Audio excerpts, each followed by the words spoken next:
ਅਗਲੀ ਜਿਹੜੀ ਹਰਜੋਤ ਸਿੰਘ ਜੀ ਖਬਰ ਕਰਦੇ ਹਾਂ, ਕੱਲ ਥੈਂਕਸਗਿਵਿੰਗ ਦਾ ਜਿਹੜਾ ਉਹ ਦਿਨ ਸੀਗਾ। ਇੱਕ ਜਿਹੜੀ ਖਬਰ ਆ ਚਰਚ ਦੇ ਨਾਲ ਸੰਬੰਧਿਤ ਆ ਰਹੀ ਹੈ, ਐਂਟੀਓਕ ਕੈਲੀਫੋਰਨੀਆ ਤੋਂ। ਉੱਥੇ ਦਾ ਜਿਹੜਾ ਪੈਸਟਰ ਆ ਉਸ ਨੇ ਇੱਕ ਜਿਹੜਾ ਐਕਸ ਲਈ ਆਉਂਦਾ ਬੰਦਾ ਆ ਉਸ ਦੇ ਨਾਲ ਲੜਾਈ ਕਰਕੇ ਜਿਹੜਾ ਚੋਰੀ ਕਰਨ ਆਇਆ ਸੀਗਾ ਚਰਚ ਦੇ ਵਿੱਚ, ਉਸ ਨੂੰ ਡੱਕਿਆ ਹੈਗਾ ਆ। ਇਹ ਜਿਹੜਾ ਉਹ ਦੱਸਿਆ ਜਾ ਰਿਹਾ ਵੀ ਕਹਿੰਦੇ ਵੀ ਜਿਹੜਾ ਚੋਰੀ ਕਰਨ ਆਇਆ ਸੀ ਉਹਨੂੰ ਇਹ ਨਹੀਂ ਸੀ ਪਤਾ ਵੀ ਜਿਹੜਾ ਪੈਸਟਰ ਆ ਉਹ ਮਾਰਸ਼ਲ ਆਰਟਸ ਦੇ ਵਿੱਚ ਨਿਪੁੰਨ ਹੈਗਾ ਆ। ਸੋ ਕਹਿੰਦੇ ਵੀ ਪਹਿਲਾਂ ਤਾਂ ਉਸਨੇ ਰੌਲਾ ਪਾਇਆ, ਪੈਸਟਰ ਦਾ ਨਾਮ ਨਿਕ ਨੀਵਜ਼ ਆ, ਤੇ ਕਹਿੰਦੇ ਵੀ ਉਹਨੇ ਪਹਿਲਾਂ ਰੌਲਾ ਪਾਇਆ ਵੀ ਰੁਕ ਜਾ ਭਾਈ, ਪੁਲਿਸ ਆ ਰਹੀ ਆ, ਤੇ ਪਰ ਕਹਿੰਦਾ ਵੀ ਉਹ ਜਿਹੜਾ ਐਕਸ ਲੈ ਕੇ ਤੁਰਿਆ ਆਉਂਦਾ ਸੀਗਾ ਤੇ ਅੰਦਰ ਜਿਹੜੀ ਉਹ ਤੋੜ ਭੰਨ ਜਿਹੜੀ ਉਹ ਕਰ ਰਿਹਾ ਸੀ, ਤੇ ਨਾਲ ਦੇ ਨਾਲ ਚੀਜ਼ਾਂ ਜਾਂ ਸਮਾਨ ਜਿਹੜਾ ਉਹ ਚੋਰੀ ਕਰਨ ਦੀ ਫਿਰਾਕ ਦੇ ਵਿੱਚ ਆਇਆ ਸੀਗਾ। 10 12 15 ਮਿੰਟ ਕਹਿੰਦੇ ਵੀ ਆਪਸ ਦੇ ਵਿੱਚ ਉਹ ਗੁੱਥਮ ਗੁੱਥਾ ਜਿਹੜੇ ਆ ਉਹ ਹੁੰਦੇ ਰਹੇ। ਇਹ ਮਾਰਸ਼ਲ ਆਰਟ ਦਾ ਖਿਡਾਰੀ ਰਿਹਾ ਸੀਗਾ ਜਿਹੜਾ ਪੈਸਟਰ ਆ, ਇਸ ਲਈ ਇਹ ਸਰਵਾਈਵ ਇੱਕ ਹਿਸਾਬ ਦੇ ਨਾਲ ਕਰ ਗਿਆ, ਤੇ ਦੂਜਾ ਬੰਦਾ ਜਿਹੜਾ ਉਹ ਹੰਭ ਗਿਆ। ਉਹਨੇ ਚਿਰ ਨੂੰ ਉਹਨੇ ਕਹਿੰਦੇ ਵੀ ਗਰਾਊਂਡ ਤੇ ਪਾ ਕੇ ਤੇ ਫਿਰ ਉਸ ਨੂੰ ਜਿਹੜਾ ਉਹ ਫੜੀ ਰੱਖਿਆ ਜਿੰਨੀ ਦੇਰ ਤੱਕ ਪੁਲਿਸ ਜਿਹੜਾ ਉਹ ਨਹੀਂ ਜਿਹੜਾ ਉਹ ਆਉਂਦਾ। ਸੋ ਉੱਥੋਂ ਦੇ ਜਿਹੜੇ ਲੋਕ ਨੇ ਉਹ ਬੜੇ ਧੰਨਵਾਦ ਕਰ ਰਹੇ ਨੇ ਪੈਸਟਰ ਨਿਕ ਦਾ ਵੀ ਭਾਈ ਇੱਕ ਤਾਂ ਤੁਸੀਂ ਆਪਣੀ ਜਾਨ ਦੀ ਬਾਜੀ ਲਾ ਕੇ ਜਿਸ ਦੇ ਕੋਲ ਹਥਿਆਰ ਸੀ ਉਸ ਦੇ ਮੋਹਰੇ ਜਿਹੜੇ ਉਹ ਹੋਏ, ਤੇ ਨਾਲ ਦੇ ਨਾਲ ਉਸ ਨੂੰ ਡੱਕਿਆ ਵੀ, ਤੇ ਉਸ ਨੂੰ ਬਾਅਦ ਦੇ ਵਿੱਚ ਇਵੈਂਚੁਅਲੀ ਜਿਹੜਾ ਪੁਲਿਸ ਦੇ ਹੱਥੇ ਵੀ ਜਿਹੜਾ ਉਹ ਫੜਾਇਆ। 46 ਸਾਲਾਂ ਦਾ ਇਹ ਜਿਹੜਾ ਪੈਸਟਰ ਆ, ਤੇ ਉਹਨਾਂ ਨੇ ਦੱਸਿਆ ਵੀ ਇਸ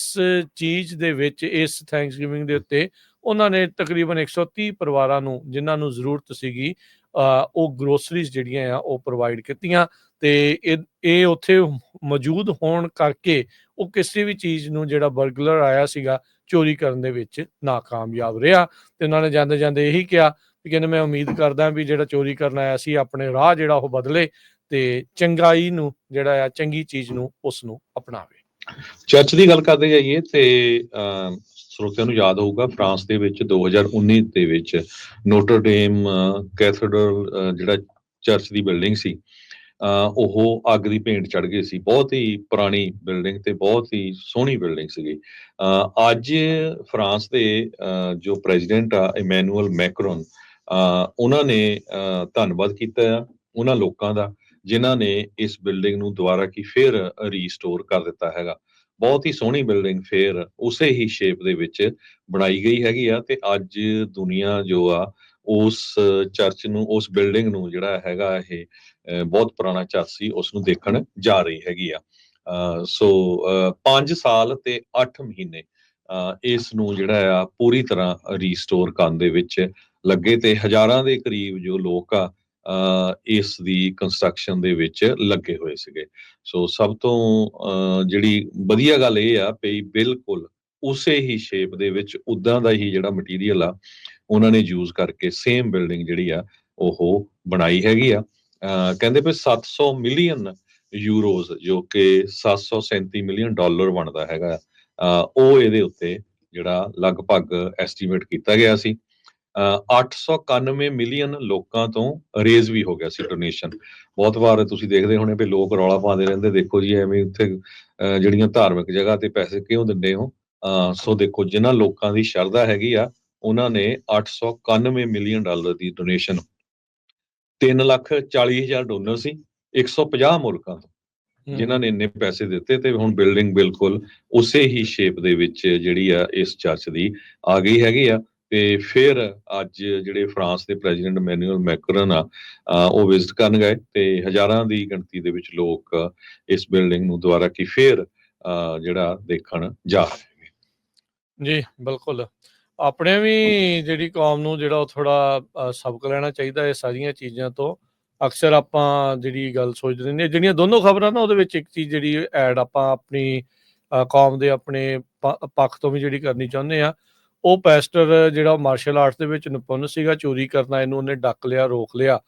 ਆਪਣੇ ਵੀ ਸਾਰਿਆਂ ਨੂੰ ਜਿਹੜਾ ਸੈਲਫ ਡਿਫੈਂਸ ਦੀਆਂ ਕਲਾਸਾਂ ਹਰ ਇੱਕ ਪਾਸੇ, ਹਰ ਇੱਕ ਗੁਰੂ ਘਰ ਦੇ ਵਿੱਚ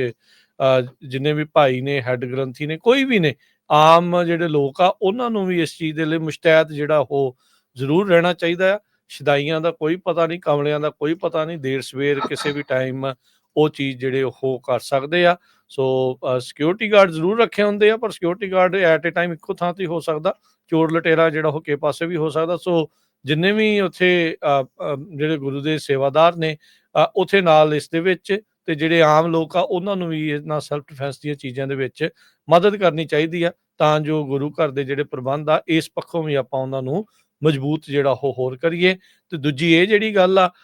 ਇਹਨਾਂ ਨੇ ਹਿਸਟੋਰਿਕ ਚੀਜ਼, ਇਤਿਹਾਸਕ ਚੀਜ਼, ਸਦੀਆਂ ਪੁਰਾਣੀ ਜਿਹੜੀ ਚੀਜ਼ ਆ ਉਸ ਨੂੰ ਉਸੇ ਤਰੀਕੇ ਦੇ ਨਾਲ ਮੁੜ ਦੁਬਾਰਾ ਉਸਾਰਿਆ, ਬਣਾਇਆ, ਤੇ ਆਪਣੇ ਕਿਤੇ ਨਾ ਕਿਤੇ ਇਹ ਜਿਹੜੇ ਦੋਸ਼ ਆ ਇਹ ਚੀਜ਼ਾਂ ਜਿਹੜੀਆਂ ਆਪਣੇ ਸਾਹਮਣੇ ਹੀ ਆ ਵੀ ਕਿਸ ਤਰੀਕੇ ਦੇ ਨਾਲ ਇਤਿਹਾਸਿਕ ਚੀਜ਼ਾਂ ਦਾ ਰੂਪ ਮੁਹਾਂਦਰਾ ਜਿਹੜਾ ਆ ਉਹ ਬਦਲ ਦਿੱਤਾ ਜਾਂਦਾ ਆ। ਉਸ ਦੇ ਵਿੱਚ ਉਹ ਇਤਿਹਾਸਿਕ ਚੀਜ਼ ਜਿਹੜੀ ਉਹ ਨਜ਼ਰ ਹੀ ਨਹੀਂ ਆਉਂਦੀ ਬਾਅਦ ਦੇ ਵਿੱਚ ਆਮ ਵੀ ਸਿੱਖਾਂ ਨੂੰ, ਤੇ ਜਿਹੜੇ ਆਪਣੇ ਸੋ ਕਾਲਡ ਲੀਡਰ ਨੇ ਜਾਂ ਸੇਵਾਦਾਰ ਨੇ, ਚਾਹੇ ਉਹ ਕਾਰ ਸੇਵਾ ਕਰਨ ਵਾਲੇ ਨੇ, ਚਾਹੇ ਉਹ ਕਿਸੇ ਵੀ ਤਰੀਕੇ ਦੇ ਨਾਲ ਆ, ਉਹਨਾਂ ਨੂੰ ਜਾਂ ਉਹਨਾਂ ਤੱਕ ਇਹ ਚੀਜ਼ ਮੇਕ ਸ਼ੋਰ ਕਰਨੀ ਚਾਹੀਦੀ ਆ ਵੀ ਜਿਹੜੇ ਇਤਿਹਾਸਿਕ ਰੂਪ ਦੇ ਵਿੱਚ ਚੀਜ਼ਾਂ ਬਣੀਆਂ ਆ ਉਹਨਾਂ ਨੂੰ ਉਸ ਤਰੀਕੇ ਦੇ ਨਾਲ ਹੀ ਬਚਾ ਕੇ ਜਿਹੜਾ ਉਹ ਰੱਖਣਾ ਚਾਹੀਦਾ, ਉਸ ਦੇ ਵਿੱਚ ਮਜ਼ਬੂਤੀ ਜਿਹੜੀ ਆ ਉਹ ਲਿਆਉਣੀ ਚਾਹੀਦੀ ਹੈ, ਤਾਂ ਜੋ ਕਿਉਂਕਿ ਸਮੇਂ ਦੇ ਨਾਲ ਚੀਜ਼ਾਂ ਜਿਹੜੀਆਂ ਢਹਿ ਢੇਰੀ ਹੋ ਜਾਂਦੀਆਂ, ਪਰ ਉਸ ਨੂੰ ਕਿੱਦਾਂ ਮਜ਼ਬੂਤੀ ਦੇ ਨਾਲ ਬਚਾਇਆ ਜਾ ਸਕੇ, ਨਾ ਕਿ ਪੂਰੀ ਤਰ੍ਹਾਂ ਜਿਹੜਾ ਉਹਨੂੰ ਢਾਹ ਕੇ ਕੋਈ ਇੱਕ ਨਵੀਂ ਦੇਖੀ ਜਿਹੜੀ ਉਹ ਦੇ ਦਿੱਤੀ ਜਾਵੇ।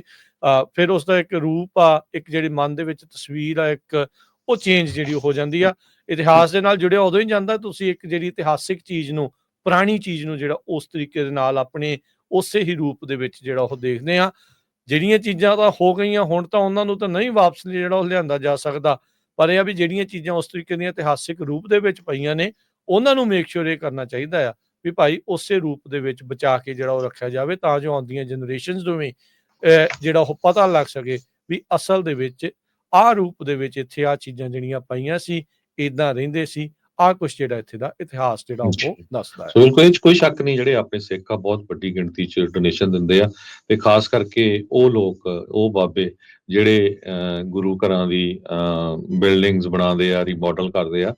ਜਦੋਂ ਤੁਸੀਂ ਡੋਨੇਸ਼ਨ ਦਿੰਦੇ ਉਹਨਾਂ ਨੂੰ ਕਹੋ ਭਾਈ ਬਿਲਕੁਲ ਸੇਵਾ ਕਰੋ, ਪਰ ਘੱਟੋ ਘੱਟ ਤੁਸੀਂ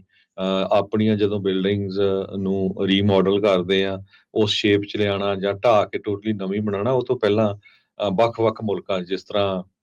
ਜਿਹੜੇ ਕੈਥੇਡਰਲ ਚਰਚ ਦੀ ਮੈਂ ਗੱਲ ਕੀਤੀ ਆ ਫਰਾਂਸ ਦੀ, ਉਹਨੂੰ ਦੇਖ ਕੇ ਆਓ, ਇਟਲੀ ਦੀਆਂ ਬਿਲਡਿੰਗਸ ਦੇਖ ਕੇ ਆਓ, ਤਾਂ ਕਿ ਤੁਹਾਨੂੰ ਪਤਾ ਲੱਗੇ ਵੀ ਕਿਸ ਤਰ੍ਹਾਂ ਉਹਨਾਂ ਨੇ ਸੇਮ ਫਾਰਮ ਦੇ ਵਿੱਚ ਰੱਖੀਆਂ ਹੋਈਆਂ ਹੈਗੀਆਂ। ਰੈਸਟੋਰੇਸ਼ਨ ਚਾਹੀਦੀ ਆ, ਰੀਬਿਲਡਿੰਗ ਨਹੀਂ, ਰੈਸਟੋਰੇਸ਼ਨ। ਇਹ ਚੀਜ਼ ਦਾ ਫਰਕ ਜਿਹੜਾ ਉਹ ਸਮਝਣ ਦੀ ਕੌਮ ਨੂੰ ਵੀ ਜਿਹੜੀ ਲੋੜ ਆ, ਸੇਵਾਦਾਰਾਂ ਨੂੰ ਵੀ, ਕਾਰ ਸੇਵਾ ਵਾਲਿਆਂ ਨੂੰ ਵੀ, ਜਿਹੜੇ ਵੀ ਕਰਦੇ ਨੇ ਉਹਨਾਂ ਨੂੰ ਜਿਹੜੀ ਉਹ ਜ਼ਰੂਰਤ ਆ ਉਹਨੂੰ ਇਨ ਬਿਨ ਜਿਹੜਾ ਉਸ ਤਰੀਕੇ ਦੇ ਨਾਲ ਜਿਹੜਾ ਉਹ ਜ਼ਰੂਰ ਬਣਾਉਣਾ ਚਾਹੀਦਾ ਹੈਗਾ ਆ ਜੀ।